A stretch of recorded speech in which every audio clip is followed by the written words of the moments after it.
और आप सभी खास मेहमानों का खबर अभी तक के इस बेहद ख़ास प्रोग्राम में बहुत बहुत स्वागत है। खबर अभी तक का ये ख़ास प्रोग्राम विज़न 2024 दरअसल आइंदा वक्त में क्या विज़न सियासत को लेकर होगा, आम लोगों के लिए कौन सी नई सोचों ने परवाज़ लिया है, उस पर मबनी होगा, उस पर डिपेंड होगा।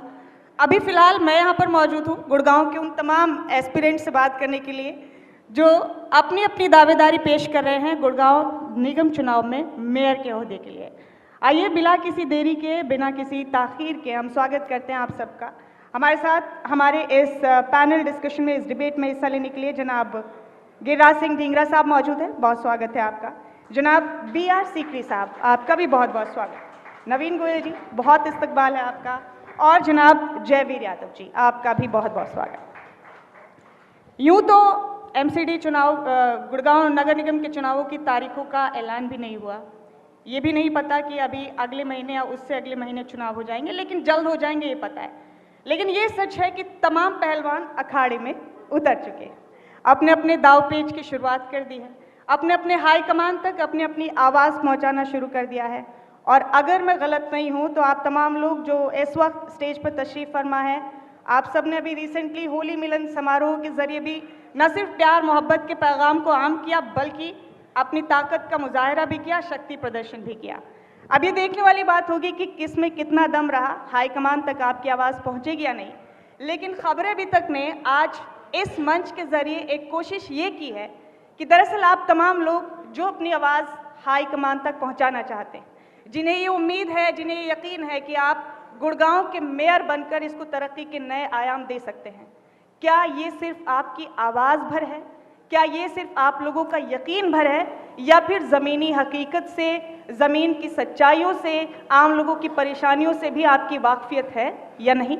इसलिए खबरें अभी तक ने कोशिश की। तो हम शुरुआत करेंगे जनाब नवीन गोयल जी आपसे। जी, जितना हम आपको जानते हैं, आपने सोशली, समाजी तौर पर काफ़ी बड़े बड़े कामों को अंजाम दिया है। आप कभी कैंप्स लगाते हैं, कभी लोगों के बीच जाकर श्रमदान देने की उनसे अपील करते हैं। सोशली आपने लोगों को बड़े पैमाने पर अपील किया है। अब जबकि आप गुड़गांव शहर की, गुड़गांव के तमाम हिस्सों की सारी चीज़ों से वाकिफ़ हैं, आपको पता है कि कब यहाँ पर किस चीज़ की ज़रूरत है। ऐसे में आज के वक्त में अगर आपको ये जिम्मेदारी सौंप दी जाए या आपको ये जिम्मेदारी मिल जाए, तो क्या प्राथमिकताएं आपकी हो सकती हैं नवीन गोयल की, कि गुड़गांव को अब सबसे ज़्यादा ज़रूरत किस चीज़ की? आपके सभी दर्शकों को मेरा बहुत बहुत नमस्कार। अभी होली का त्यौहार गया है, होली के त्यौहार की बहुत बहुत शुभकामनाएं। क्योंकि आपने बात शुरू करने से पहले ही कह दिया था कि बात निकल गई तो बहुत दूर तक जाएगी। ये कोई मेरी तरफ से तो अखाड़ा नहीं है, ना कोई हम कॉम्पिटिटर आपस में बैठे हैं। ये हमारे आदरणीय शहर को चलाने वाले ढींगरा साहब और सीकरी साहब बैठे हैं। ये जयवीर हमारा छोटा भाई है, ये काउंसलर चुनाव के लिए ट्राई कर रहा है। ऐसा कोई अखाड़ा शब्द ना बोलिए, लेकिन ये कि गुड़गांव के लेकर के कोई भी बात करिए, उसको बात को करते हैं। मेरा तो हमेशा एक ही बात को कहना होता है कि जो पार्टी जिम्मेदार लगाएगी उसको बखूबी निभाएंगे। पार्टी जिसको भी टिकट देगी उसको जितवाएंगे, मिल करके जोर लगा करके। कभी भी हमें मौका देगी तो भाई हम भी कहते हैं कि हम भी काम कर रहे हैं, हमें मौका मिलेगा तो हम जीतेंगे। अभी तो बात मेयर चुनाव की है, मैंने कहीं ऐसी स्टेटमेंट नहीं दी है। हम तो ये कि जो पार्टी का निर्णय होगा वो निर्णय आखिरी निर्णय है। रही बात गुरुग्राम की, देखिए गुरुग्राम, और ना ही मैंने कोई होली मिलन समारोह किया, मैं तो होली मिलन के कार्यक्रमों में गया हूँ। और गुड़गांव इतना बड़ा शहर है तो इस तरह के कार्यक्रम होने भी चाहिए। यहाँ गुरुग्राम के बहुत से मुख्य लोग बैठे हैं, सभी के बीच में कहना चाहता हूँ, जो हमारा गुरुग्राम है, ये जो गुरुग्राम पिछले 20-25 सालों में बहुत पॉपुलेशन इसकी बढ़ी, बहुत तेज़ी से तरक्की हुई। इसमें माता शीतला का आशीर्वाद तो है ही है, यहाँ के लोग बहुत बढ़िया हैं। गुरुग्राम के लोगों ने, बाहर के आए हुए लोगों का सबका हाथ पकड़ा है, खुले मन से साथ दिया है जब इतनी तरक्की हुई है। लेकिन इस बात में एक बात और कहना चाहता हूँ, देश और दुनिया के कोई भी शहर जब वो बसाए जाते हैं, या तो वो नदी या समंदर के किनारे पे बसाए जाते हैं। गाँव की कोई भी ढानी बस्ती थी वो भी कहीं न कहीं पानी का जुगाड़ देख करके बसाई जाती थी। हमारे गुरुग्राम का पहला दुर्भाग्य तो ये, यहाँ पर ना तो कोई नदी है ना कोई समंदर है। हमारे गुरुग्राम का सबसे बड़ा आने वाले समय में जो संकट है, वो जल, जो हमारा वाटर लेवल है वो नीचे जा रहा है, वो बड़ा परेशानी होने वाली है। सबसे पहले तो पर्यावरण संरक्षण के नाते, पर्यावरण संरक्षण के प्रमुख होने के नाते अपील करना चाहता हूँ कि इस पर हम सबको, बुद्धिजीवी आदमियों को चिंता करने की ज़रूरत है। दूसरी बात, जो शहर बसाए जाते हैं वो 100 साल आगे की प्लानिंग करके बसाए जाते हैं मैडम। बट हमारे गुरुग्राम में, खासकर ओल्ड गुरुग्राम में, जो गुरुग्राम के अंदर बड़ी जनसंख्या रहती है वो कॉलोनियों में रहती है। अशोक विहार, शीतला कॉलोनी, लक्ष्मण विहार, पटेल नगर, राजेंद्रा पार्क, ये 6 कॉलोनियाँ तो ऐसी हैं जिसके अंदर बहुत बड़ी आबादी में लोग रहते हैं। अगर गुड़गांव के, अगर उन कॉलोनियों की बात करें, 1 एकड़, 2 एकड़, 4 एकड़ जमींदारों ने, भाइयों ने काट दी और धीरे धीरे प्लानिंग, बिना प्लानिंग के कॉलोनियाँ बढ़ती चली गई। आज आलम यह है कि उन कॉलोनियों के अंदर ना कोई डिस्पेंसरी की लैंड है, ना हॉस्पिटल की लैंड है, ना थाने की लैंड है, ना पार्क की लैंड है, ना मंदिर की लैंड है, ना कम्युनिटी सेंटर की लैंड है, ना स्कूल की लैंड है, ना मार्केट की लैंड है। ये जो चीज़ें हैं ये एक आम हाउसिंग के लिए बेसिक रिक्वायरमेंट्स हैं। अब जो मैं अभी कॉलोनियों का चर्चा कर रहा था, एक गुरुग्राम की एक बड़ा महत्वपूर्ण इशू है। पिछले 8 सालों में हमारी सरकार ने बहुत सारे काम किए हैं, बहुत बड़े बड़े माननीय मनोहर लाल खट्टर जी के नेतृत्व में, और अभी हमारे से पूर्व में श्री ओम प्रकाश धनखड़ जी हमारे पार्टी के प्रेसिडेंट बोल रहे थे, उन्होंने भी बड़ा विशाल संगठन खड़ा किया और उसमें हमारे जैसे कार्यकर्ताओं को भी मौका मिला है। पर्यावरण पे हम काम कर रहे हैं गुरुग्राम का, क्योंकि राष्ट्रीय अध्यक्ष जी कहते हैं नड्डा जी की एक कार्यकर्ता को, आपको दिक्कतें आने वाली हैं काम करने में, क्योंकि एक ऑर्गेनाइज सिटी की तरह गुड़गांव नहीं, मैं ये कहना चाह रहा हूँ कि जन भागीदारी होनी चाहिए। हर आदमी को शहर के लिए सोचने की ज़रूरत है, हर आदमी मिलकर के काम करे। अच्छे पार्षद आने चाहिए, अच्छे मेयर आने चाहिए, सब लोग वो आने चाहिए जो 18 घंटे गुरुग्राम के लिए काम कर सकें। अच्छे लोगों का चुनाव होना जरूरी है। और ये गुरुग्राम शहर है, ये इसकी और भी ग्रोथ होनी है। इसमें कुछ चीज़ें ऐसी हैं जो इन्वायरमेंट को लेकर के हैं, पब्लिक ट्रांसपोर्ट को लेकर के हैं, इन सब चीज़ों पर तो सभी को काम करना पड़ेगा, हम सबको मिल करके प्लान करना पड़ेगा। ये जयवीर जी, आप बताइए प्राथमिकता में कौन कौन से काम शामिल है? गुड़गांव के हवाले से ही बात कर रहे हैं। देखिए, सभी को नमस्कार। मैं तो एक भारतीय जनता पार्टी का छोटा सा कार्यकर्ता हूँ, और रही बात गुरुग्राम के विकास की, जैसा बड़े भाई ने अभी बताया, नवीन गोयल जी ने, कि गुड़गांव के विकास, देखो मैं तो सबसे पहले अपने घर से स्टार्ट होऊंगा मैं, फिर अपनी गली, फिर अपना गांव, फिर अपना मोहल्ला अपना, और फिर शहर की बात करेंगे। तो मैं सोहना रोड पे गांव है, फाजिलपुर गांव से मैं बिलोंग करता हूं, और आज से लगभग आप 8 साल पहले की तस्वीर आप देखें गुरुग्राम की, आप लोग सभी बैठे हो, सभी पुराने लोग यहाँ पर बैठे हैं, तो आज से 8 साल पहले जो गुरुग्राम की तस्वीर थी वो आज और 8 साल पहले की तस्वीर में दिन और रात का फ़र्क है। 8 साल पहले राजीव चौक से और जो मेरा घर है फाजिलपुर रोड, उसमें पहुंचने पे लगभग 1 घंटा हमें लग जाता था जी। आज एलिवेटेड हाईवे बन गया और आप राजीव चौक से और सोहना 10 मिनट में पहुंच जाते हो। तो ये मैं माननीय मुख्यमंत्री जी का धन्यवाद करूंगा, माननीय मोदी जी हमारे देश के प्रधानमंत्री यशस्वी, उनका धन्यवाद करूंगा कि उनकी जो नीतियाँ हैं वो आम जन के लिए वो नीतियां हैं, और जो कार्य हो रहे हैं वो विकास कार्य हो रहे हैं वो बहुत ही अच्छे हो रहे हैं। दूसरी रही बात शहर को स्वस्थ और स्वच्छ बनाने के लिए, जैसा भाई साहब बता रहे थे कि जन भूमिका होनी बहुत ज़रूरी है, हर आदमी को जागरूक होना पड़ेगा, साथ देना पड़ेगा। माननीय प्रधानमंत्री जी की स्वच्छता अभियान जो चल रहा है उसमें आप देखो कि हमारे बच्चे भी आज हमें ये कहने लगे हैं कि आपने ये कूड़ा डाला है, इसको प्लीज़ उठाओ। तो एक जागरूकता जो है ना, कि जो आम जन है उसको जागरूक होने की ज़रूरत है। शहर स्वस्थ भी होगा, स्वच्छ भी होगा। एक चीज़ आपके चैनल के माध्यम से मैं अपने एक विचार रखना चाहता हूँ सभी के बीच में, कि सबसे बड़ी समस्या जो देखने को मिलती है गुरुग्राम जैसे शहर अभी बढ़ता जा रहा है, और इंफ्रास्ट्रक्चर की जो एक कमी महसूस होती है शहर में, उसके बारे में थोड़ा बोलना चाहूँगा कि शहर में ड्रेनेज और सीवरेज की जो व्यवस्था है वो उस पर काम करने की थोड़ी ज़रूरत है, उस पर पॉलिसी बनाने की ज़रूरत है। एक विचार मेरा है जो मैं आपके चैनल के माध्यम से रखना चाहता हूँ कि जैसे सीवरेज की अगर बात करें तो जो प्राइवेट कॉलोनियाँ हैं गुरुग्राम की, वहाँ लाइसेंस ही तब मिलता है तब उनका खुद का एसटीपी हो, और लगभग जो अच्छी कॉलोनियाँ हैं वहाँ एसटीपी खुद के लगे हुए हैं। तो जो सीवरेज का पानी है वो एसटीपी में जाता है और फिर हॉर्टिकल्चर के लिए वो यूज़ होता है वो पानी। इससे एक तो पीने का पानी बचेगा, वो बचत होती है, क्योंकि हमारा वाटर लेवल धीरे धीरे गुरुग्राम का नीचे जाता जा रहा है। इस पे सोचने की ज़रूरत है।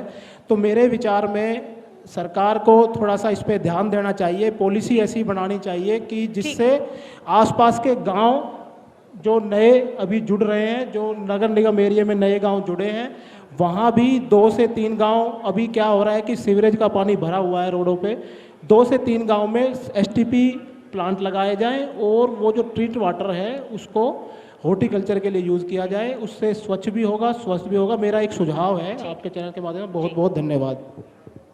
BR सीकरी साहब, आप एक सेल्फ मेड शख्सियत और पूरा गुड़गांव जानता है कि कितनी जद्दोजहद के साथ, कितने संघर्षों के साथ, और हमने इसी खबरें अभी तक के ज़रिए भी पहले दिखाया है आपके संघर्ष की कहानी को, और आपने ज़मीन से शुरुआत की, आपने अर्श तक पहुंचने का ये सफ़र तय किया है। आप जानते हैं कि आम लोग किन किन दिक्कतों से शुरुआत से लेकर आखिर तक जूझते हैं। अब जबकि आप खुद गुड़गांव निगम में मेयर ओहदे के उम्मीदवार हैं, आपको ये यकीन है कि आप भी गुड़गांव के लोगों की भलाई कर सकते हैं, गुड़गांव के लोगों के लिए फ़ाइट कर सकते हैं अगर आपको मेयर चुन लिया जाए तो। क्या जान सकते हैं कि मौजूदा सूरत हाल में गुड़गांव के लोगों को कैसे मेयर की ज़रूरत है? आपको क्यों ये यकीन है कि आप एक बेहतरीन उम्मीदवार हो सकते हैं? बहुत बहुत धन्यवाद। आपका प्रश्न सुंदर, मुमताज़ जी आपका नाम सुंदर और आपका चैनल सुंदर, और आपके इस प्रश्न का सुंदर उत्तर दूंगा। पहले तो आपने लिखा है विज़न 2024 और 2023 भी इसी में है। एक होता है एम, एक होता है ऑब्जेक्टिव, एक होता है धैर्य, एक होता है ध्येय, एक होता है टारगेट। इन सब का हमारा एक ही उत्तर है विजय। विजय मीन्स विजय, यानी कि हमारे माननीय प्रधानमंत्री महोदय और हमारे राष्ट्र अध्यक्ष, हमारे मुख्यमंत्री महोदय, हमारे प्रदेश अध्यक्ष, इन चारों के पास वरदान है विजय भव, विजय भव, विजय भव। तो ये तो हो गया आपका एक प्रश्न कि हमारा एक ही मात्र है कि हमने विजयी होना है। अब आपका आता है मेयर का प्रश्न। मैं निस्संदेह बड़ा नीचे से ऊपर उठ के आया हूँ। कहते हैं born and brought up in Gurgaon, यहीं पैदा हुआ हूँ, ये मेरी जन्मभूमि है, ये मेरी कर्मभूमि है। और कहते हैं only wearer knows where the shoe pinches, जिस तन लागे वही तन जाने। तो मैंने गुड़गांव को गुरुग्राम बनते हुए देखा है, मैंने इसके विकास को अपनी आंखों से देखा है। एक वक्त था, यहाँ कंपैरिजन है 67 वर्सेस 8 साल, टोटल 75 वर्ष हो चुके हैं, तो 67 साल एक है और 8 साल एक हैं। दुर्भाग्य की बात है कि लोगों की कुछ ऐसी अपेक्षा होती है कि 8 साल में भी 80 साल का काम हो जाए, जो संभव नहीं है। लेकिन यदि आप विकास की धारा को देखें, जिस हिसाब से गुड़गांव का परिवर्तन हुआ है, बदलाव हुआ है, उस हिसाब से यदि आप देखें, अभी आज ही के अखबार में यदि सबने पढ़ा हो, एक ग्लोबल स्मार्ट सिटी की बात हुई है। सेक्टर 36, 36, 20, 37 में जो 1000 एकड़, छोटी मोटी कॉलोनी नहीं आ रही है, 1000 एकड़, 550 एकड़ का विकास इस महीने 27 मार्च को उसका टेंडर उठने वाला है। देखिए गंभीरता सरकार की ओर से, एक वो है। दूसरा, लोग बात करते हैं कनेक्टिविटी की। निस्संदेह गुड़गांव का विकास बहुत फास्ट हुआ है, और गुड़गांव रेवेन्यू के मामले में, राजस्व देने के मामले में 40 से 50% एक ही हमारा ज़िला जो है पूरे सरकार को देता है। जीडीपी कंट्रीब्यूशन भी गुड़गांव की ज़्यादा है, उस हिसाब से हमारा अधिकार ज़्यादा है अगर हम बाकी ज़िलों से कंपैरिजन करें। लेकिन कनेक्टिविटी की देखिए, 200 बसेस भी, ये एक बड़ी समस्या है, लोगों को मालूम नहीं है। इस समय जीएमडीए के माध्यम से 200 बसेस सप्लाई कर रही हैं गुड़गांव में। अभी हाल ही में 20वीं मीटिंग थी जीएमडीए की, जिसके माननीय मुख्यमंत्री जी अध्यक्ष हैं, उन्होंने फैसला किया कि 100 बसेस, मिनी बसेस प्रारंभ होंगी। लेकिन आज के अखबार में आया है, उन मिनी बसेस को उन्होंने इलेक्ट्रिकल बसेस में कन्वर्ट कर दिया। क्यों? यदि आपने भारत सरकार का बजट सुना है पिछले हफ्ते 10 दिन पहले, उसमें हमारी जो वित्त मंत्री है, उन्होंने सप्त ऋषियों के नाम से बजट को पेश किया है। उसमें एक ऋषि का नाम क्या है? ग्रीन, यानी हरित, ग्रीन केमिस्ट्री, ताकि पोल्यूशन ना हो। इस वजह से मतलब हर पल में, हर क्षण में, हर मुद्दे पे निर्णय बदल सकता है। तो अब आने वाले दिनों में 50 बसेस यहाँ से इलेक्ट्रिकल फरीदाबाद जाएंगी और फरीदाबाद से 50 बसेस यहाँ आएंगी। ये बहुत बड़ी उपलब्धि है। कनेक्टिविटी की बात करते हैं, छोटा सा हमारा प्रदेश है, आई थिंक 2.80 करोड़ पॉपुलेशन है, बजट कितना था पूरे प्रांत का? 1.89 करोड़, 1.89 लाख करोड़। उत्तर प्रदेश हमारे से 9 गुना बड़ा है, उसका बजट कितना था? 6 लाख करोड़। कंपैरिजन कीजिएगा। हमारे उद्योग जगत के मित्र यहाँ बैठे हैं, मैं चाहूँगा उनको तो बल्कि प्रसन्न होना चाहिए। एक माननीय मुख्यमंत्री जो उस प्रांत का वित्त मंत्री भी है, बजट एलोकेशन के टाइम उद्योग जगत को 89% की ग्रोथ देता है। कभी सुना है आपने? मेरा 52 साल का अनुभव है, 69 साल की मेरी आयु है। 10%, 12%, तो इसका मतलब यह है कि प्रांत सरकार गंभीर है, संगठन गंभीर है, लेकिन लोगों की अपेक्षाएं कुछ ज़्यादा हैं। हम कनेक्टिविटी की बात करते हैं, हम ट्रांसपोर्ट, बस अड्डे की बात हो रही थी उस दिन की, बस अड्डे की ऑलरेडी ज़मीन अलॉट हो चुकी है 37 में HSIDC को, मात्र पेमेंट करनी है। ठीक है सीकरी साहब, आप विकास की धारा, आपने एक शब्द का इस्तेमाल किया था, लेकिन जो विकास के काम हुए हैं उनकी तारीफ सब करते हैं क्योंकि हाथ कंकन को आर से क्या है। और ये भी सब लोग जानते हैं कि सीएम साहब का, खट्टर साहब का एक विशेष लगाव है गुरुग्राम से। अभी हाल ही में 2000 करोड़ की परियोजनाओं की उन्होंने सौगात दी है और गाए बगाए वो आते हैं और कुछ न कुछ सौगात देकर चले जाते हैं, अपनी कर्म भूमि वो इसे मानते हैं। लेकिन विकास की धारा में गाहे बगाहे पानी की धारा भी मिल जाती है, अंडरपास में पानी भर जाता है, कई कंस्ट्रक्शंस डैमेज भी हो जाते हैं। अभी पीछे भी एक हादसा हुआ था, फ्लाईओवर जो बादशाहपुर की तरफ बन रहा था, वहाँ एक पिलर गिर गया था। इस तरह के हादसा भी हो जाते हैं, लोगों की जान भी चली जाती है, लेकिन ये मुकम्मल विकास अभी नहीं है। अब आप ये भी कहेंगे, जो आप एक जवाब दे चुके हैं, कि 8 साल और 67 साल बराबर नहीं होता। हम कोई तुलना नहीं कर रहे, हम कोई मुवाजना नहीं कर रहे, लेकिन 8 साल का अरसा भी बहुत होता है। तो विकास की धारा में पानी की धारा नहीं मिलनी चाहिए। ऐसा है कि पानी के 2 मुद्दे हैं। एक नवीन भाई ने मुद्दा लिया है, मैं तो एक नागरिक के नाते, ना तो मैं भाजपा के वर्कर के नाते, ना मैं किसी पदाधिकारी के नाते, एक नागरिक के नाते मैं आपको बता दूं, विश्व में भविष्य में जो युद्ध होंगे वो पानी के कारण होंगे। तो ये खाली सरकार का कर्तव्य नहीं है, हर व्यक्ति विशेष का, चाहे आप कांग्रेस से हैं, चाहे जजपा से हैं, चाहे बसपा से हैं, चाहे सपा से हैं, चाहे किसी से भी हैं, ये हर नागरिक का। अब आप बात कर रहे हैं हमारे संविधान के अंदर सबको पता है कि हमारे अधिकार कितने हैं। यदि मैं आज हाथ उठवाऊं कि भाई हमारे कर्तव्य कितने हैं, नहीं मालूम लोगों को। ये कर्तव्य प्राणता हमको लोगों के अंदर डालनी होगी। तो पानी की जो समस्या है बहुत गंभीर है, पर्यावरण के माध्यम से हम उस समस्या का समाधान कर रहे हैं, लेकिन पानी के प्रयोग, जहाँ तक आपका प्रश्न दूसरा है कि बाईपास, अपना अंडरपास के अंदर पानी का भर जाना, निस्संदेह कहीं ना कहीं क्वालिटीज़ में, कंस्ट्रक्शन में, लेकिन उसका निवारण कितनी फास्ट हुआ आपने वो नहीं देखा। पिछले साल और पिछले से पिछले साल अगर आप कंपैरिजन करें, तुलनात्मक दृष्टिकोण से देखें, तो within no time even जो अंडरपास है उसके नज़दीक अंडरग्राउंड बड़े बड़े टैंक बना करके मोटर से उसमें पानी डालने की प्रोविज़न की गई है। इस प्रकार की जानकारी लोगों को होनी चाहिए। ये कमी रहती है। ये तो कहते हैं ना, जब कोई every good thing has a ridiculous beginning, हर अच्छी चीज़ की शुरुआत हास्यास्पद तरीके से होती है। अगर 10 अंडरपास बनाए गए, उसमें 2 के अंदर कोई त्रुटि है जिसको रेक्टिफाई किया गया है, तो उसको भी हमें तारीफ करनी चाहिए, उसकी भी हमें सराहना करनी चाहिए। जी, दरअसल ये सवाल इसलिए भी पूछा गया क्योंकि जब जब बरसात होती है गुड़गांव में और जब जब जाम की समस्या पैदा हो जाती है यहाँ पर बरसात की वजह से, वो आलमी नक्शे पर, दुनिया के नक्शे पर एक तरह से पहचान हासिल कर ली थी। गुड़गांव ने कई दफ़ा ये भी हुआ है, बहुत भयंकर जाम यहाँ पर लगे हैं। शायरों ने शायरियाँ करनी शुरू कर दी थी। फेसबुक पर एक तो काफ़ी मशहूर हुआ था एक शेर, किसी ने लिखा था कि तुम बरसात की तरह इश्क करके तो देखो, तुम बरसात की तरह इश्क करके तो देखो, हम गुड़गांव की तरह डूब ना जाएं तो फिर कहना। ऐसा है, आप प्रकृति के साथ झगड़ा नहीं कर सकते हैं। आपके प्रश्न का उत्तर ये है कि जब कभी प्रकृति, ये आपदा का एक विषय है, अगर आप पिछले 10 सालों का डाटा निकालें, एक स्पेसिफिक mm बारिश होती है, उसका औसत निकालें, अचानक वो प्रतिशत यदि डबल हो जाए या 50%, उसमें सरकार क्या करेगी, MCG क्या करेगी, GMD क्या करेगा, पर्यावरण में जो अपना नवीन गोयल है वो क्या करेगा, कई चीज़ें प्रकृति के हाथ में हैं। तो हाँ, भविष्य में जब प्लानिंग की जाए, क्योंकि you are talking about the past, I am talking about the future and I am talking about the present.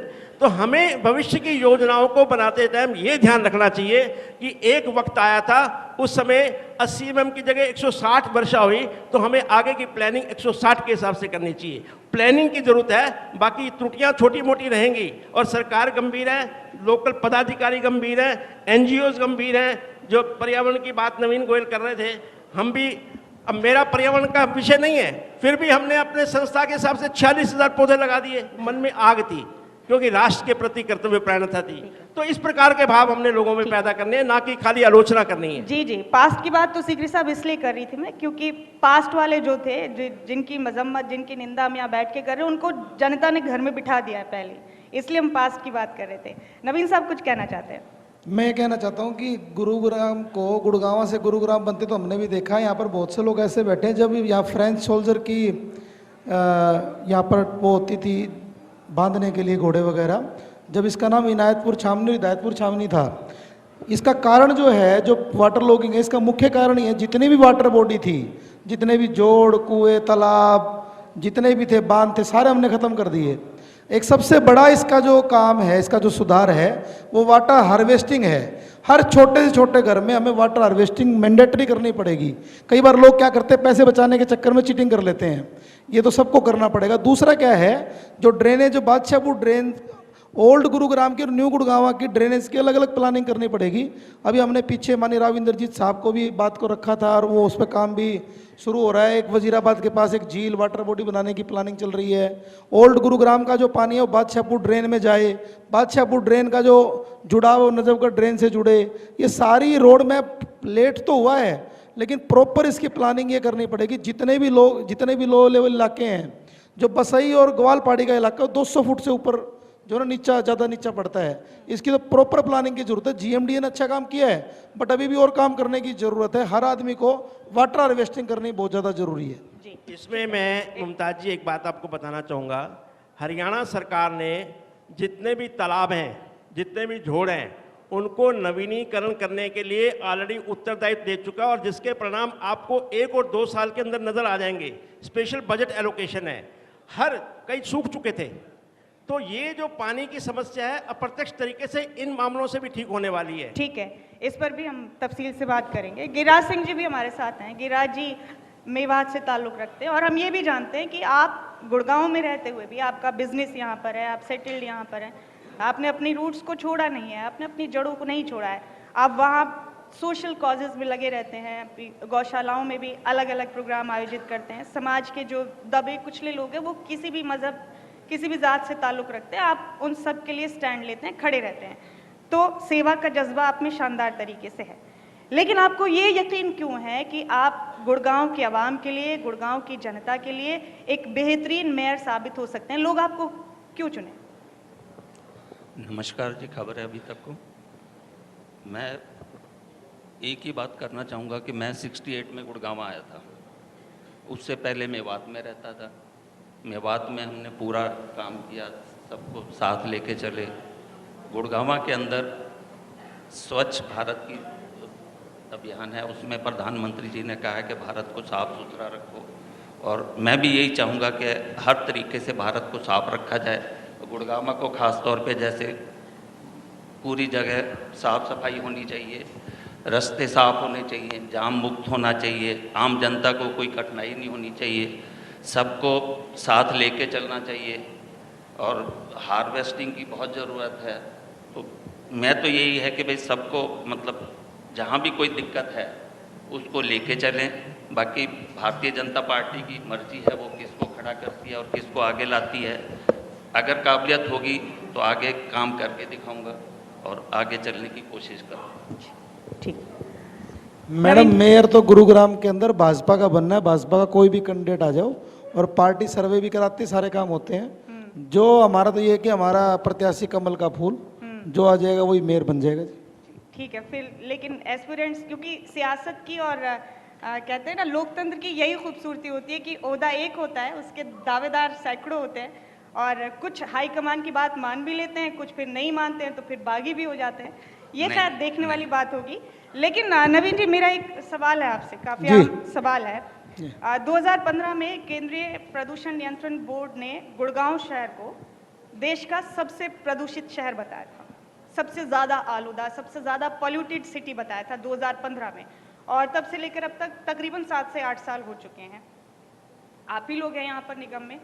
इन 7 साल के 8 साल के अरसे में पॉल्यूशन को लेकर, प्रदूषण को लेकर कुछ ऐसे काम हैं जो गिनवा सकते हैं? आप लोगों ने कुछ किया है इस तरह का? बिल्कुल किए हैं जी। देखिए, ये बात बिल्कुल सही है कि एक आदमी को सबसे पहले रहने के लिए सबसे पहली प्रायोरिटी लॉ एंड ऑर्डर देखता है, सेफ्टी सिक्योरिटी देखता है। उसके बाद आदमी कहीं रहना चाहता है तो दूसरी उसकी प्रायोरिटी होती है इन्वायरमेंट। आदमी आजकल बेंगलोर में, पुणे में क्यों रहता है? इसलिए रहता है क्योंकि इन्वायरमेंट अच्छा है। आज की तारीख में हमारा पर्यावरण खराब इसलिए है, और उस खराब पर्यावरण के कारण पहाड़ों में शायद धिंगड़ा जी का भी रिजोर्ट पा जाएगा, उनको सीकरी जी का भी पा जाएगा। और हर गुड़गांव का हर आदमी 10 दिन है ना जा करके रिजोर्ट में रहने लग गया। वो ये कि अपने फेफड़ों को रिचार्ज करने के लिए। हमारा गुरुग्राम का जो, दोनों बातें करूंगा थोड़ी देर के अंदर ही, 1-2 मिनट के अंदर ही। सबसे पहले तो 3 या 4 मुख्य कारण हैं जो गुड़गांव के अंदर पॉपुलेशन बढ़ रही है, उसकी वजह से गाड़ियां बढ़ रही हैं, प्रदूषण हो रहा है, एक कारण। दूसरी बात, जो हमारा पॉलीथीन का इस्तेमाल हम करते हैं वो बहुत बड़ा कारण है। उस पॉलीथीन के इस्तेमाल के कारण मिट्टी के अंदर लेयर बन जाती है, बारिश का पानी नीचे नहीं जाता है, और जो नीचे का पानी है वो हमारा, क्योंकि यहाँ पर मैंने बताया था कि नहर, नदी, समंदर कुछ भी नहीं है, वो वाटर लेवल हमारा पहले ही नीचे जा रहा है। तीसरा कारण ये है कि हमने कंक्रीट का जंगल बना दिया। कांग्रेस की सरकार में बड़ी तेजी से मास्टर प्लान बनाए और 57 सेक्टर से लेके 115 सेक्टर बना दिए, कंक्रीट का जंगल बना दिया, सारे पेड़ काट दिए। जो सीकरी साहब कहते हैं डिसबैलेंस कर दिया प्रकृति को, नेचर को। उतने बदले में पौधे हमने नहीं लगाए। और अगली बात कहता हूँ, साफ सफाई। जो रोड के आसपास के जो कच्चे इलाके हैं, जो साफ सफाई ना कम होने के कारण जो धूल उड़ती है, वो भी एक मुख्य कारण है। आने वाले टाइम में तो 10 लाख फ्लैट बन गए हैं। 10 लाख फ्लैटों में 15 लाख गाड़ी, 1.5 गाड़ी की एवरेज आती है। 15 लाख गाड़ी आ जाएंगी तो सोचिए कितना बड़ा प्रदूषण होने वाला है। ये तो KMP बन गया, सोना बम्बई हाईवे बन गया, ये सब चीज़ें हो गई। इस वजह से थोड़ा सुधार है। हमारे पर्यावरण विभाग ने, मैं आपको बताना चाहता हूँ, हमने पिछले 2 वर्षों में हर RWA को लेटर लिख करके जितने मर्जी पौधे चाहिए हर NGO को पौधे भिजवाने का काम किया है। और साथ साथ ये अपील की है कि पौधे वहाँ लगाओ जहाँ पौधा पनप सकता है, और साथ के साथ उसकी मॉनिटरिंग करने की पूरी प्लानिंग करी है। समय समय पर कभी कमला नेहरू पार्क के अंदर, कभी अलग अलग बहुत से स्थानों पर, कभी लेजर वैली के अंदर हमने अलग अलग ड्राइव की हैं लोगों के लिए, जन भागीदारी के लिए। इसके लिए हमने कई कैंप भी लगाए हैं, इसके लिए अवेयरनेस के लिए कई कैंप भी लगाए हैं। हमने करीबन 34,000 घरों में घर घर जा कर के एक पौधा दिया। एक मैसेज देने की कोशिश की है कि हम पौधा दे करके ये प्रयास करें कि हम पौधा कितना ज़रूरी है। आज ही आप जाके देखिए, ऑटो मार्केट में 3 JCB चल रही हैं, और JCB पर्यावरण संरक्षण विभाग के द्वारा। उस ऑटो मार्केट के लोग, यहाँ पर कोई बैठा हो, अमर कॉलोनी, जो फिरोज गांधी वन, बलदेव नगर, मनोहर, पूरे को प्रभावित करती है, उस पूरे इलाके को गंदगी का ढेर ना बने, उसके लिए हम काम कर रहे हैं। गुड़गांव की करीबन सैकड़ों लोकेशंस को बिफोर आफ्टर करवा करके हमने सफाई करवाने का काम किया है। इसके अलावा हमने करीबन 1 लाख घरों में, हर घर में जाकर कपड़े का थैला बांटा है, और कपड़े के थैला बांट करके हाथ जोड़ के अपील की है कि इस कपड़े का थैले का इस्तेमाल करो, पॉलीथीन का इस्तेमाल ना करो। कई ये संडे बाजार, शनिवार बाजार में तो मैं देखता हूँ वो कपड़े का थैला दिखाई भी देता है। और भी इसके अलावा अलग अलग समय के ऊपर अलग अलग सरकार को सुझाव दे करके, अलग अलग प्लानिंग के हिसाब से, अलग अलग पर्टिकुलर एरियाज़ को लेकर के, अभी यहाँ DLF फेज़ 2 में जो नेशनल हाईवे है, इसके साथ साथ मियावाकी एक जंगल होता है, उसको आप कभी जा करके देखेंगे तो मुझे बड़ी खुशी होती है, बड़ी फीलिंग आती है कि वहाँ पर जाते हैं, वो पौधे डेवलप हो रहे हैं। कमला नेहरू पार्क में हमने आज़ादी का अमृत महोत्सव था, 75 गुरुग्राम के वीर शहीदों के नाम पर 75 पौधे लगाए थे, और उनके नाम पर नाम प्लेट रख रखे। कभी भी जाता हूँ वहाँ पे संभाल करके आता हूँ। और सबसे बड़ी बात यह है कि ना केवल मेरे करने से, सबको करना पड़ेगा। अभी पीछे AQI लेवल बढ़ गया था, हमने जल छिड़काव किया मैडम, कम से कम भी 6 ट्रैक्टर और 6 टैंकरों के द्वारा। इस गुड़गांव पूरा साक्षी है, हमने हर रोड के ऊपर, ये नहीं कि गुड़गांव विधानसभा, पूरी बादशाहपुर में, गुड़गांव में, हर इलाके में प्रयास किया जल छिड़काव करने का। इसके अलावा भी हमने डेंगू का जब प्रकोप आता है तो डेंगू की फॉगिंग कराने का काम करते हैं। मैडम काम आपकी दया से बहुत करे हैं। और ये मेन बात ये है कि सबको बचाना पड़ेगा पर्यावरण का सिस्टम। हमारे को कोई बेस्ट लोकेशन दिखती है ना मैडम, हम फोटो खींच करके उसको वायरल करते हैं, उसकी वीडियो बनाते हैं, अवेयरनेस की प्लानिंग करते हैं, गुड़गांव के बहुत से संगठनों के लोग बैठे हैं, खुल्लर साहब बैठे हैं, रमेश चुटानी जी हैं, सुभाष गाबा भाई बैठा, धर्मेंद्र बजाज, इन लोगों के साथ मिल करके अलग अलग समय पर अलग अलग स्कूलों के माध्यम पे जा करके संस्थाओं के साथ जुड़ कर के इन्वायरमेंट पे काफ़ी प्रयास करते हैं और बहुत ज़रूरी है। जी, यानी उम्मीद कर सकते हैं कि आइंदा लिस्ट जो आने वाली है, जो सर्वे रिपोर्ट आइंदा आने वाली है केंद्रीय प्रदूषण कंट्रोल बोर्ड की, उसमें गुड़गांव लिस्ट में कम से कम सबसे ऊपर। हमने एक नारा दिया है मैडम, हम सब ने मिलकर ये ठाना है गुरुग्राम को सफाई के मामले में देश के टॉप 10 शहरों में लेकर के आना है। जी, सीकरी साहब कुछ कहना चाहते हैं, आएंगे आपके पास। जयवीर साहब, एक मेरा सवाल आपसे है, अभी G20 को लेकर खूब सरगर्मियां हुई हैं और गुड़गांव को नए सिरे से सजाया गया, गुड़गांव में बहुत ज़्यादा चीज़ें नई इम्प्लीमेंट की गई G20 समिट को देखते हुए, लेकिन आम लोगों के जहन में तब ये सवाल भी आया कि क्या ये मुमकिन नहीं कि जब बाहर से मेहमान आ रहे हैं तभी सिर्फ शहर को सुंदर बनाया जाए, खूबसूरत बनाया जाए? क्या ये मुमकिन नहीं कि हम जो यहाँ के बाशिंदे हैं, हम जो यहाँ पर रह रहे हैं, हमें उतना ही खूबसूरत माहौल, वही फिज़ा, वही सर्कमस्टांस, वही एटमॉस्फेयर हमेशा ही देखने को मिले? देखिए, मैं आपको बताना चाहूँगा कि जो हमारे घर में भी मेहमान आते हैं तो उनका हम स्वागत करते हैं, तो वो तो G20 एक तो हमारे लिए एक बड़ी ही सौभाग्य की बात है कि G20 की बैठक हमारे गुरुग्राम में हुई। पहले सुनने में ये आता था, हम कहीं बाहर जाते थे तो वहाँ जाके ये बताते थे कि हम दिल्ली से हैं, हम गुरुग्राम को कोई जानता ही नहीं था कि गुरुग्राम भी कोई शहर है। आज आपको दुनिया भर में आप कहीं चले जाओ, जाके आप अपने गुरुग्राम का नाम लोगे तो लोग पहचान जाएंगे कि हरियाणा में गुरुग्राम एक ज़िला है और दिल्ली के लगता हुआ ज़िला है। और हमारे गुरुग्राम के लिए और पूरे हरियाणा के लिए एक सौभाग्य की बात है कि G20 की बैठक हमारे गुरुग्राम में हुई और हमें उनका स्वागत करने का सौभाग्य प्राप्त हुआ। तो मेहमानों का जो स्वागत है वो अच्छे से हो, फूल लगे और सजे पूरा गुरुग्राम। और आप देखो, मैंने पहले भी बताया था कि 8 साल पहले का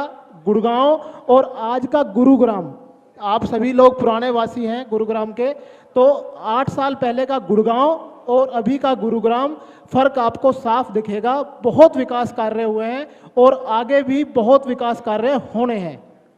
स्वागत से एतराज नहीं था, बस गुड़गांव की जनता का सवाल था कि ये खूबसूरती हमेशा बरकरार नहीं रह सकती क्या? मैडम, सब प्रयास करें, जब मिलकर के काम करें सब कुछ हो सकता है। थाईलैंड का जिक्र करना चाहता हूँ, वहाँ पे मैंने कहीं पढ़ा था, वहाँ पर 140 AQI जब हो जाता है ना तो लोग गाड़ियों की शेयरिंग करनी शुरू कर देते हैं। ये हंसने की बात नहीं है, ये बड़े सोचने का विषय है। हमें गाड़ियों में शेयरिंग शुरू करनी पड़ेगी, हमें समय समय पर सेमिनार्स करने पड़ेंगे, हमारे को पब्लिक ट्रांसपोर्ट यूज़ करना पड़ेगा, हमारे को छोटे छोटे इश्यूज़ के लेकर के अपने अपने इलाके की जिम्मेदारी लेनी पड़ेगी। हम जगह नहीं मिले अपने घर के बाहर, अपने टेरिस में, हम प्लांटेशन के उनसे अटैचमेंट बनाए, उनके साथ एक आत्मीयता जोड़े। यानी सामूहिक प्रयास से आपको लगता Yes, है ma'am. कि इस तस्वीर को बदला जा सकता है? एग्जैक्टली। सीकरी साहब कुछ कहना चाहते हैं? मैं आपको एक इसका आध्यात्मिक उत्तर देना चाहूँगा। कहते हैं हमारे जीवन का आधार है प्राण ऊर्जा, बिना प्राण के आप जिंदा नहीं रह सकते हैं। हमारे जीवन का आधार है प्राण ऊर्जा और प्राण ऊर्जा का आधार है पेड़ और पौधे, पेड़ और पौधों का आधार है पर्यावरण, पर्यावरण का आधार है प्रकृति, प्रकृति का आधार है ईश्वर और ईश्वर का आधार ब्रह्म। यदि हम लोगों ने इन छयों के अंदर संतुलन नहीं किया तो जो आपका पहला प्रश्न था 2015 की फिगर का और आज की फिगर का, हालांकि आज की फिगर में बहुत ज़्यादा इंप्रूवमेंट हो चुकी है। यदि आप लेटेस्ट डाटा देखें तो गुड़गांव काफ़ी पर्यावरण के मामले में परिवर्तित हो चुका है, क्योंकि 2 वर्ष तो हमें प्रकृति ने दिए कोविड के कारण। तो इसलिए हर व्यक्ति का फर्ज है कि इन 5 तत्वों के 6 तत्वों के बीच में संतुलन भी लेके चले, तभी जाकर के, क्योंकि पर्यावरण मात्र सरकार का काम नहीं है, हर व्यक्ति विशेष का है, हर परिवार का है, हर समाज का है, हर गांव का है, हर शहर का है, हर गली मोहल्ले का है। जी, आपकी बात से मैं सहमत हूँ, लेकिन जब हम सामूहिक कोशिश करते हैं तो कोई ना कोई उसको लीड करता है और आप उसी हैसियत से आज यहाँ पर इस स्टेज पर मौजूद हैं। सीकरी साहब, एक बहुत अहम सवाल है मेरा आपसे। गुड़गांव शहर की आबादी तकरीबन 35 से 40 लाख के आसपास है और इतनी आबादी के लिए रोज़ाना तकरीबन 6,867 मिलियन लीटर पानी की ज़रूरत रोज़ाना होती है। और सब जानते हैं कि गुड़गांव के पास कोई भूमिगत जल स्रोत है नहीं है। यमुना नदी में 2 नहरें बनाई गई हैं, उससे जितना पानी मिलता है वो तकरीबन 570 मिलियन लीटर पानी है रोज़ाना। उससे पूरा नहीं होता है गुड़गांव शहर के लोगों का। 117 मिलियन लीटर पानी की अब भी ज़रूरत है। इस फर्क को कैसे दूर करेंगे? गर्मी में तो और बुरा हाल हो जाता है। ऐसा एक इस समस्या का समाधान माननीय मुख्यमंत्री महोदय ने अभी पिछले हफ्ते भी दिया है, जो एक फ्लोर कंस्ट्रक्शन का उन्होंने, हालांकि वो बैन नहीं है, it is kept in abeyance. दूसरी बात, जैसा कि मैंने पहले कहा है, आने वाले दिनों में जो देशों के अंदर युद्ध होंगे वो पानी के कारण होंगे। इसलिए जब तक हमारी कर्तव्य परायणता, जैसे मैंने बोला संविधान के अंदर हमारे अधिकार कितने अच्छे और हमारे कर्तव्य कितने 11, आज का हमारा देश का युवा जो है अपने अधिकार तो जानता है लेकिन अपने कर्तव्य नहीं जानता है। हमें सरकार के माध्यम से, एनजीओज के माध्यम से, सिविल सोसाइटी के माध्यम से, सामाजिक सेवाओं के माध्यम से, धार्मिक संस्थाओं के माध्यम से एक जागरूकता अभियान छेड़ना होगा कि हर व्यक्ति को, हम तो जल को देवता मानते हैं, तो देवता को आप वेस्ट कर सकते हो क्या? जब व्यक्ति शेव करता है, पानी खुला छोड़ता है, गलत है। इस प्रकार के ये अभियान बुजुर्गों के लेवल पर तो मुश्किल है क्योंकि उन्होंने जीवन जी लिया, लेकिन आज का युवा जो 65% आबादी हमारे देश की युवा है, उसके तक मैसेज जाना, बहुत सारे एनजीओ इसमें काम कर रहे हैं निस्संदेह, लेकिन आपके जैसे चैनल का भी कर्तव्य है कि कुछ एक एनजीओज को अडॉप्ट करो आप, हम आकर के आपको बताएं कि किस प्रकार इस स्कीम को आगे लागू किया। क्योंकि सरकार किसकी है? सरकार हमारी है, हम सरकार है, सरकार अलग नहीं है। तो इसलिए हर व्यक्ति का, हर नागरिक का ये कर्तव्य है कि बाल्यकाल से जब वो स्कूल में बच्चा जाता है उसको पानी की महत्वता मालूम होनी चाहिए। क्योंकि जब हम कोई भी पूजा करते हैं सबसे पहले जल आता है, जल के बाद बाकी सब कुछ होता है। तो इसलिए जब तक जल की महत्वता और जल के बारे में उसकी जागरूकता ये जब तक नहीं करेंगे तो इस समस्या का समाधान नहीं होगा। जो आपकी प्रश्न था कि इस समय इतनी शॉर्टेज है और अभी गर्मियां आने वाली हैं, यही हमारी इस समय ज़रूरत है कि आज अगर हम जाग जाएंगे तो परसों हमारे लिए सवेरा अच्छा होगा। लेकिन सीकरी साहब, हर चीज़ की अकाउंटेबिलिटी अगर हम इंडिविजुअल्स पर डालते चले जाएंगे, वो नहीं समझ रहे अपनी जिम्मेदारी, वो ठीक है, वो हर दौर में नहीं समझा लोगों ने। ज़्यादातर मेजोरिटी ऑफ पीपल यही थी कि लोगों ने नहीं समझा इस चीज़ की अहमियत को, लेकिन उसे समझाने के लिए अब आगे क्या हो सकता है? कांग्रेस भी अपने दौर में यही दलील दे देती कि ये तो पर्टिकुलर इंडिविजुअल्स की अकाउंटेबिलिटी तय होती है यहाँ पर, ऐसे कैसे फिर समस्या से निजात? कल दोपहर को मुमताज जी, मैं किसी होटल में किसी मित्र के साथ भोजन करने के लिए गया, उस व्यक्ति ने, वेटर ने आकर के मेरे आगे इतना बड़ा गिलास, कम से कम 350 ग्राम का गिलास आगे पानी का रख दिया। अब मेरी इच्छा 1/3 पीने की भी नहीं है। मैंने उसके जीएम को बुलाया, मैंने, सुनो भैया, ठीक है तुम्हारा कुछ नहीं लगा, ये किसका नुकसान हुआ? राष्ट्र का नुकसान हुआ। बोतल रखो, गिलास रखो, जस्ट उदाहरण दे रहा हूँ आपको मैं, एक बोतल रखो, गिलास रखो, let customer decide how much he wants to drink. आप मत फैसला करो कि मेरे को एक गिलास पीना है। ये एक छोटी सी पहल है। बाथरूम के अंदर आप जाते हैं, अब आपके फ्लश के अंदर कौन सा पानी जाता है? Drinkable, edible water is being wasted. जो ऊपर सिस्टम है, अगर उस सिस्टम के अंदर वो पानी चला जाए जो हमने वॉश बेसिन में यूज किया है, वो पानी बेकार जा रहा है। फिर हम आरओ लगाते हैं, आरओ का जो पानी अच्छे शिक्षित लोगों के घरों में वो पानी जो है बचा हुआ वो जाता है इसमें गार्डन में, पर कई जगह गार्डन नहीं है, वहाँ क्या होता है? वो पानी वेस्ट जाता है। तो इस प्रकार के एक एक मुद्दे, देखो शुरुआत तो होगी, कहते हैं every good thing has a ridiculous beginning. हर अच्छी चीज़ की शुरुआत हास्यास्पद तरीके से होती है। लोग आप पे हंसेंगे, मुझ पे भी हंसेंगे कि ये कह रहा है जिसके गिलास में पानी मत डालो की फ़र्क पैदा है। ऐसा नहीं है, फ़र्क पड़ता है। हमें एक एक मुद्दे के ऊपर, चाहे वो शेविंग का वाटर हो, चाहे वो टैप वाटर हो, कच्चा पानी भी यूज़ हो सकता है कई कामों में, जिसको हम ट्रीटेड वाटर कहते हैं, वो पीने के लिए होना चाहिए। तो बहुत कुछ हो सकता है। सरकार एनजीओ के साथ बैठे, लेकिन इंडिविजुअल सोसाइटीज़ के अंदर आज शिक्षित समाज है। पर्टिकुलरली मैं गुरुग्राम की बात कर रहा हूँ, यहाँ 70% शिक्षित युवा है और युवा के अंदर जागरूकता सिर्फ हमारा कर्तव्य है। एक बार अगर इसको एक मुहिम छेड़ दे भाई, 1 साल तक, अब हमारे माननीय प्रधानमंत्री महोदय मोटा अनाज यूनाइटेड नेशन से परमिशन ले आए ना, पूरा वर्ष मनाएगा मोटा अनाज, मिलेट्स, ये एक मुहिम है। इसी प्रकार यदि आज माननीय मुख्यमंत्री जी, हमारे जवाहर यादव जी बैठे हैं, हमारा संदेश भिजवाएंगे, एक ऑर्डर कर दें कि 2023 is the year of water. सिर्फ हर बंदा पानी की बात करेगा, दिमाग में रात को सोते टाइम भी आपके, जब आप सुषुप्ति अवस्था में होंगे, आपके दिमाग में पानी चलेगा, तो आप बच्चों को समझाओगे, बच्चों को संस्कार दोगे। तो ये तो मुहिम ऐसे होगी, क्योंकि additional water generation is difficult, but saving of water is going to be sufficient for the future also. ठीक है। गिरिराज सिंह जी, आपने गौशालाओं के लिए काफ़ी काम किया है, गौवंश को बचाने के लिए आपने कई मुहिम भी चलाई हैं और मैंने खुद इन्हीं आंखों से देखी हैं आपकी वो कई मुहिम। इसलिए ये सवाल मेरा आपसे है, गौवंश ने, गौ माताओं ने कई सरकारों को गिरने से बचाया है, गौवंश को बचाने के लिए आपके पास क्या लेआउट है? मेरे पास ये है कि भाई हर आदमी की ड्यूटी बनती है कि गौओं को आवारा ना छोड़े। अगर छोड़ता है तो किसी गौशाला को दे के आए ताकि वो उसका रख रखाव रखे, उसकी व्यवस्था को संभाले। और गौ सेवा से अच्छा कुछ भी नहीं है। और जहाँ तक सवाल है कि भाई गौओं को कैसे पाला जाए, तो हम लोगों की ड्यूटी है कि उसकी अच्छी तरह से सेवा करो और उसको अच्छी तरह से ध्यान रखो और उसको आगे बढ़ो। और इनकी नस्ल को संभाल के रखो ताकि गौएँ आगे बढ़ें और उनका आगे लोगों को पता चले कि गौएँ क्या है। नवीन जी, आप मानते हैं गुड़गांव में बड़ी समस्या है आज भी है कि गौवंश इस तरह सड़कों पर घूमते रहते हैं, हादसे भी हो जाते हैं, और कितनी कोशिशें की गई हैं, कितनी मुहिम भी चलाई गई हैं, कितने प्रोग्राम्स भी चलाए गए हैं, और इस साल बजट में 400 करोड़ रुपए अलॉट हुए हैं। देखिए, सबसे पहले तो मैं माननीय, और वो जो पिछले साल के मुकाबले 10% ज़्यादा है, जी 10 जी, गुना जी ज़्यादा जी। है ना। तो आपको नहीं लगता कि ये कोशिशें कम पड़ रही हैं? देखिए, सबसे पहले तो मैं हमारी सरकार का धन्यवाद करना चाहता हूँ, माननीय मुख्यमंत्री श्री मनोहर लाल खट्टर जी का धन्यवाद करना चाहता हूँ। इसी सरकार में पहली बार गौ सेवा आयोग हमारी सरकार ने बनाया है।